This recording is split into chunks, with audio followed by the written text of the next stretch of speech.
Hey everyone, welcome back to the channel. My name is Rodell, and today we're going to be talking about why I don't believe in a debt-free only mindset. Dave Ramsey has changed a lot of lives, but if I had followed his advice word for word, I wouldn't have built the life that I have today because I think credit is a tool. Now, Dave Ramsey says credit doesn't matter, create cash for everything. I don't think debt is evil. I think there is good debt and there's bad debt. And I think it's about discipline and it's about timing. So you're going to want to leverage credit at certain times. Now my wife and I have taken credit cards to invest into a business. That was not wise when we didn't know what we were doing. Now, there's also been times where we've taken the credit card and used that to purchase travel so that we get more travel points, or we've taken credit to maybe pay for a single marketing campaign, not a huge investment, right? There's things that we've done to leverage credit as a tool. I believe there's good debt versus bad debt. We have used debt to fund education, growth, and cash flow. Now, if you know what you're up to, if you sit down with somebody who is maybe a financial professional or is in the same line of business with you, you can leverage debt to go generate more cash flow. Now, using debt to go buy a nice watch or extravagant vacations, things like that would not be wise because those things have no potential of return to you. So I think there is good debt versus bad debt. Now, here's some of the things that we've done. One of the things that we did 4 years ago is we invested in a coach. That coach cost us $2,500. At the time, we didn't have the cash that we wanted to use on that. We were like, all right, now we can put this on. That coach can help us make this amount of money in a certain amount of time. And if we're able to do that, then we just pay that off immediately. We didn't want to take that cash out of our savings account. We didn't want to take it out of our checking account. We didn't want to take it out of any of our investments. We didn't want to move the money to make this purchase. So what we did is we was like, all right, now, if we can do that over the next 30, 60, 90 days, the credit or the interest that's generated on that credit card, we can be able to pay that off pretty fast.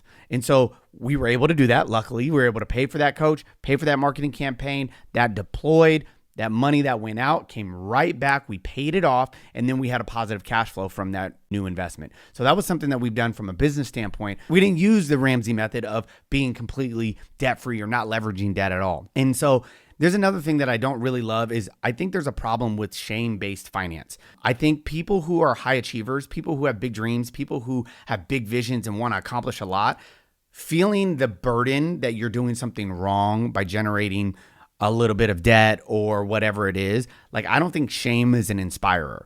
I think shame leads to guilt and leads to overwhelm. Usually when people are in a state of overwhelm, it leads to a state of inaction. Action takers and high achievers, they like to be inspired, and whatever it is that inspires you, if it's a new watch, if it's a new car, if it's a new neighborhood, if it's private schools for your kids, whatever that is. Now, that might be, hey, I want to be out of bad debt so that I can go generate more. That's fine, but I just don't think that shame is a great motivator. So those are things that we don't use in our coaching program. I always encourage people to build, don't just eliminate. Focus on growing wisely. Don't just cut everything out. For me, cutting out everything in my life at first was very valuable. I was able to do it. I cut out the Netflixes, the eating out and all that stuff. I got married and then we had children, and that restrictive lifestyle, I noticed that it became a crutch to not do anything.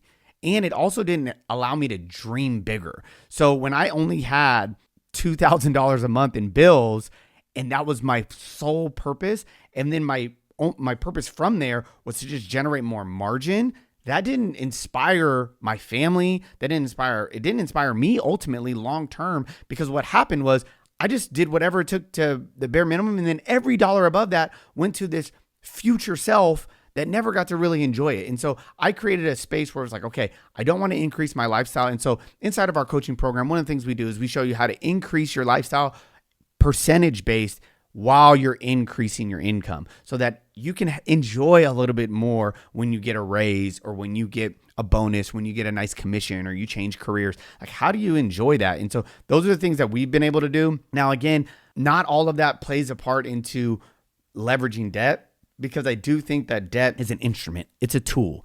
Most people carry a mortgage. Most people can't, especially in today's economy, you cannot afford a 15-year mortgage and raise a family the way you want. Some of the strategies that I looked at when I would do the Financial Peace University, I would follow what the training was. I would look at it and I go, how can the average person get a 15-year mortgage and send their kid to a decent school and live in a house that's comfortable when they only raise kids for maybe 10, 15, 20 years of, their home ownership life. Like that's just very, very difficult to do. And so how can we go about financial stability and security without some of these very restrictive, shameful, harmful strategies? I'm not saying that Dave Ramsey is harmful, because he helped me and my family significantly. But I think that some of the things are outdated. Some of the things don't fit to modern society. Dave's been a millionaire for far too long. He hasn't been raising a family for far too long. Some of the principles are just not applicable. So if you found this video helpful, go ahead and like, subscribe, hit the notification bell so that every time we upload a video, you get notified. Share this video with someone who you think would get value out of it.